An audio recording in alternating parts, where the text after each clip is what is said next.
سابق وزیر اعظم عمران خان کی 2 جنوری 2025 کو کی گئی اڈیالہ جیل میں میڈیا سے گفتگو۔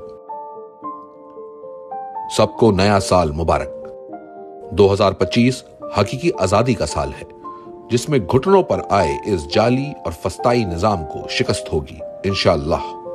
اس آمرانہ دور میں شخصی آزادیوں کے خاتمے، بنیادی قانونی حقوق کی پامالیوں اور اداروں کی تباہی نے ملک کے نہ صرف سماجی اور سیاسی نظام بلکہ قانونی و معاشی نظام کو بھی درہم برہم کر دیا ہے۔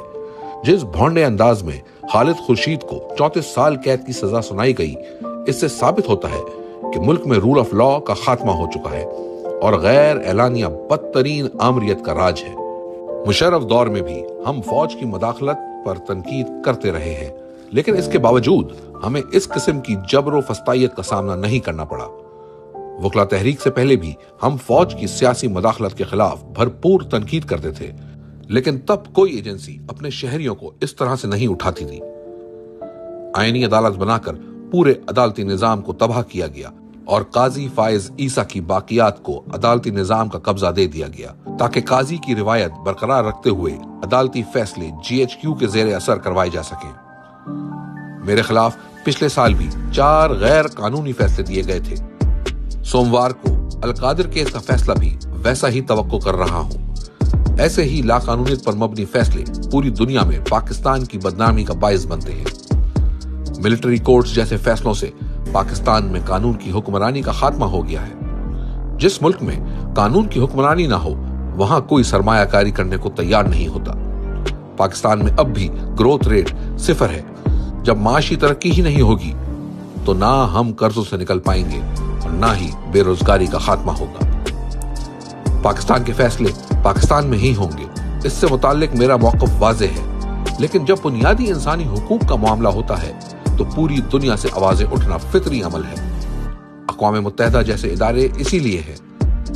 دنیا کے تمام ذی شعور انسان بنیادی حقوق کی پامالی کے خلاف آواز اٹھاتے ہیں۔ ارسطو نے بھی یہی کہا تھا، ہر شہری کا فرض ہے انسانی حقوق کی پامالی ہو تو آواز اٹھائے۔ 2 قسم کے لوگ ہی انسانی حقوق کی پامالیوں پر آواز بلند نہیں کرتے، ایک خود غرض اور دوسرے بزدل۔ ٹرمپ سے یہی توقع ہے کہ وہ نیوٹرل رہیں گے، کیونکہ بائیڈن نے جنرل باجوہ کے اکسانے پر ہماری حکومت کو عدم اعتماد کے ذریعے ہٹا کر واضح مداخلت کی تھی، جو ساری دنیا جانتی ہے۔ ہماری مذاکراتی کمیٹی حکومت کے ساتھ مذاکرات کر رہی ہے۔ ہمارے مطالبات جائز ہیں۔ نمبر 1، 26 نومبر اور 9 مئی پر جوڈیشل کمیشن کا قیام، اور نمبر 2، سیاسی قیدیوں کی رہائی۔ مجھے مذاکراتی کمیٹی کے ترجمان صاحبزادہ حامد رضا پر مکمل اعتماد ہے۔ DGISPR 9 مئی پر صریح غلط بیانی کر رہے ہیں۔ سیدھا اصول یہی ہے کہ جس نے CCTV فوٹیج چرائی اس نے ہی 9 مئی کروایا۔ ملٹری کورٹ سے فیصلے بھی اسی لیے کروائے گئے کہ وہاں کسی نے CCTV فوٹیج مانگنی ہی نہیں تھی۔ 26 نومبر کو سیدھی گولیاں مار کر ہمارے لوگوں کو شہید کیا گیا۔ جب بھی ان 2 واقعات کی شفاف تحقیقات ہوں گی، دودھ کا دودھ، پانی کا پانی ہو جائے گا۔ ہم نے حکومت کو 31 جنوری تک کی ڈیڈ لائن دی ہے۔ مذاکرات اور اس کے ساتھ ساتھ ترسیلات زر کے بائیکاٹ کی مہم بھی جاری رہے گی۔ اگر حکومت نے ہمارے مطالبات کی منظوری میں سنجیدگی دکھائی تو بائیکاٹ مہم پہ دوبارہ غور کیا جا سکتا ہے۔ مجھے بالواسطہ طور پہ بنی گالہ منتقل کرنے کی پیشکش کی گئی ہے۔ میرا موقف واضح ہے کہ پہلے میرے اسیر کارکنان اور رہنماؤں کو چھوڑا جائے، اس کے بعد میری بات ہوگی۔ اٹک جیل میں بھی مجھے 3 سال تک باہر بھیجنے کی پیشکش کی گئی تھی، لیکن میرا جینا مرنا پاکستان